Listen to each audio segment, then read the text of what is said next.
Remarks of the President at a Democratic fundraising dinner from the National Guard Armory in Washington, D.C., January 20th, 1962.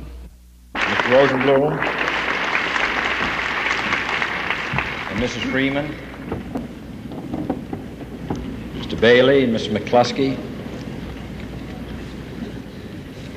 Mr. Speaker, I first of all want to express, I know on behalf of all of us, our great appreciation to Miss Clooney, Miss Remick, and Danny Thomas for coming from a far distance to help us tonight.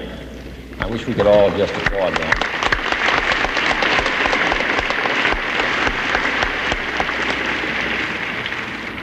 I want to also express my appreciation to President Truman. I must say it is nice to have a former president who speaks well of you, and we're glad to have him here tonight.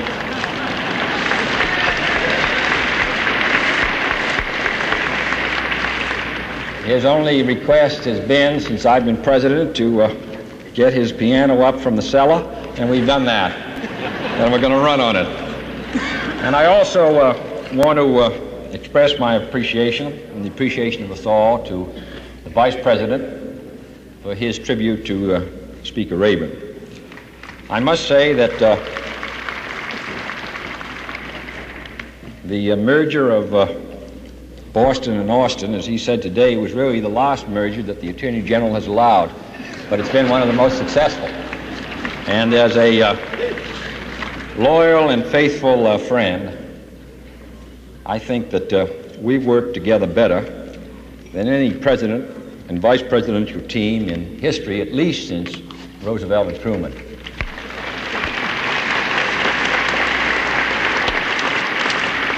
I spoke a year ago today to take the inaugural, and I'd like to paraphrase a couple of statements I made that day by saying that we observe tonight not a celebration of freedom, but a victory of party. For we are sworn to pay off the same party debt our forebears ran up nearly a year and 3 months ago. Our deficit will not be paid off in the next 100 days, nor will it be paid off in the first 1,000 days, nor in the life of this administration, nor perhaps even in our lifetime on this planet, but let us begin.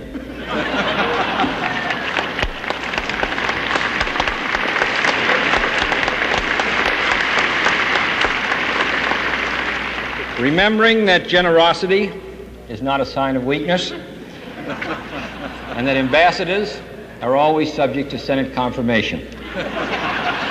For if the Democratic Party cannot be helped by the many who are poor, it cannot be saved by the few who are rich. So let us begin.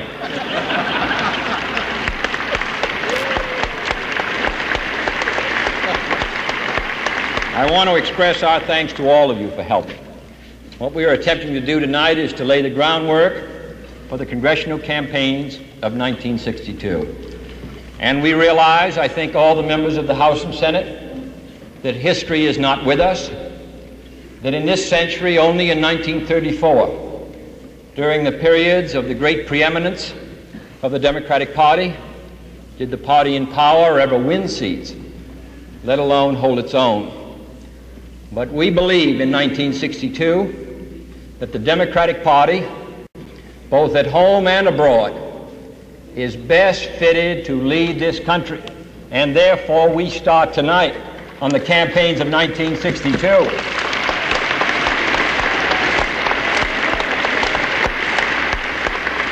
This is, though we like to think of ourselves as a young country, this is the oldest republic in the world. When the United States was founded, there was a king in France, and a czar in Russia, and an emperor in Peking. They have all been wiped away, but the United States has still survived. We are also members of the oldest political party on earth. And it is a source of satisfaction to me that when we attempt in this administration to rebuild our ties with Latin America, to strengthen our alliance for progress, we trod in the same steps that Franklin Roosevelt trod in nearly 25 or 30 years ago. And when we attempt this year to build more closely the Atlantic community, we trod in the same steps that President Truman trod in nearly 14 years ago when he developed the Marshall Plan and NATO.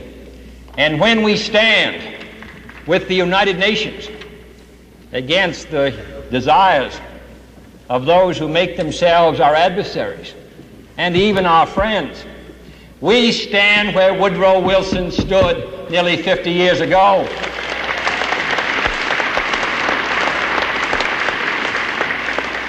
And when we make a great national effort to make sure that free men are not second in space, we move in the same direction that Thomas Jefferson moved in when he sent Lewis and Clark to the far reaches of this country during his term of office. I am proud to be a Democrat, and in my opinion, in November of 1962, any member of the House, the Senate, the state legislature, and the governor can stand with pride on the record of the Democratic Party.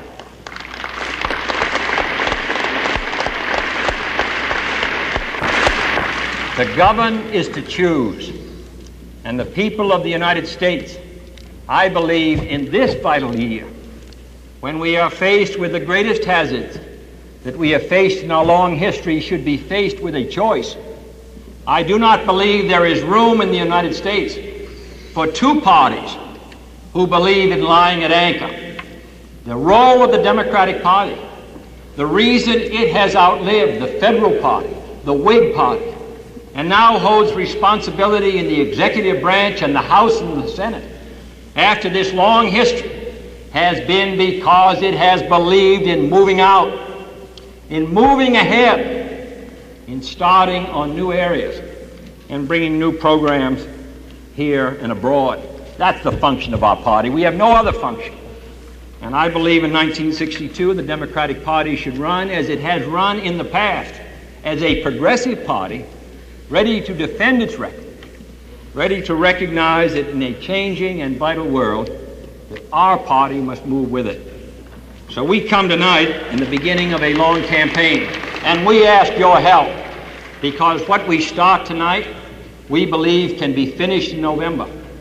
And I believe that the interests of this country will be served by our party as it has on so many vital occasions in the past. And the fire from our effort can light the world. Thank you.